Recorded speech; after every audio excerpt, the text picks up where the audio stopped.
السلام عليكم ورحمة الله وبركاته. معاكم وفاء عبد العظيم، قناة أنا وأحفادي.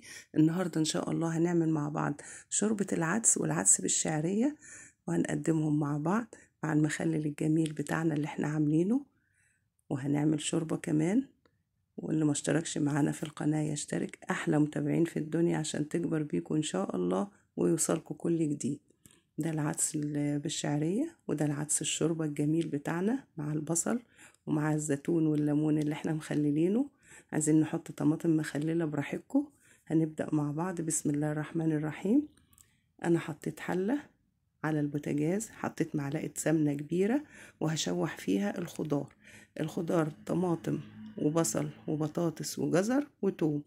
هنزل بالبصل والثوم تشويحة كده بسيطة، التقطيع عشوائي زي ما احنا شايفين مع بعض، لان كل الخضار ده هيستوي مع العدس.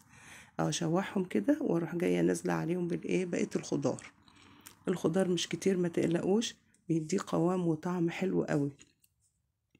هنقلب كده مع بعض تقلبتين. بكون غسله كوبايتين من العدس، هم ازيد من ربع كيلو شويه، ومصفياهم في المصفى. بعد ما نشوح كده الخضار مع بعض، اروح نازله بالعدس برضو تقلبتين كده مع الخضار اهو. اللهم صل وسلم وبارك عليك يا حبيبي يا رسول الله. انزل عليه بقى بالميه المغليه او الشوربه اللي موجوده عندنا. خلاص كده شرب معانا، وجسيت يعني شفت الخضار لقيته لسه شويه، رحت مزوده له شويه ميه. بعد كده بقى اما يبرد معانا خالص، نحط له التوابل بتاعته ونضربه بالهاند بلندر او الخلاط اللي موجود عندنا. خلاص كده استوى، هنطفي عليه اهو. هو برد بس طبعا مش قوي. بحط له كمون وكزبرة وكركم وملح، وبحط له شوية فلفل اسود. اقلب كل التوابل ديت مع العدس وهو لسه ما اتضربش كده، وبعدين اضربه في الخلاط اهو.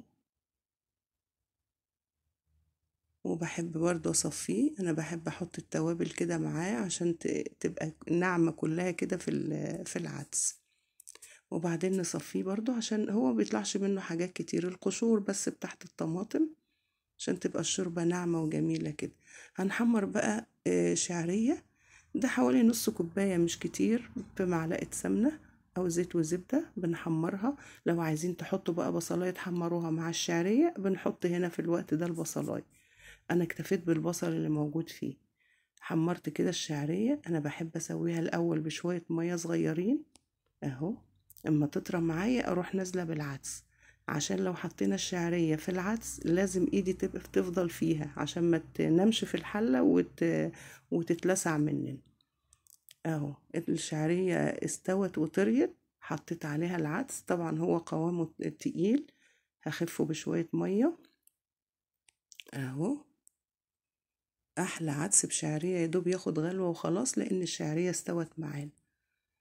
ده الليمون اللي انا عاملاه والزيتون اللي احنا مكسرينه مع بعض وعاملينه. ده العدس بالشعرية الجميل والبصل الاخضر.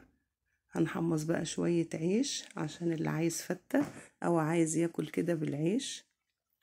ده عيش سوري من الابيض، انا مقطعاه بالمقص ومحمراه اهو. عايزين تعملوا عيش بلدي في الفرن البوتاجاز براحتكم اهو. ده العدس الشوربة بنعمل له تومة، يعني العدس اللي هو بالشعرية بنحمر له بصلاية، انما العدس اللي هو الشوربة التومة بس كده، اللي هو بتاع الفتة يعني زي بتاعت الملوخية بالظبط اهي. معلقة توم كده، ونقدم احلى شوربة عدس. لونه رائع وجميل وطعمه اجمل وريحته. يا رب يعجبكم ان شاء الله وتجربوه وتقولوا رأيكم. يا رب اكون ضيفة خفيفة عليكم. والسلام عليكم ورحمة الله وبركاته.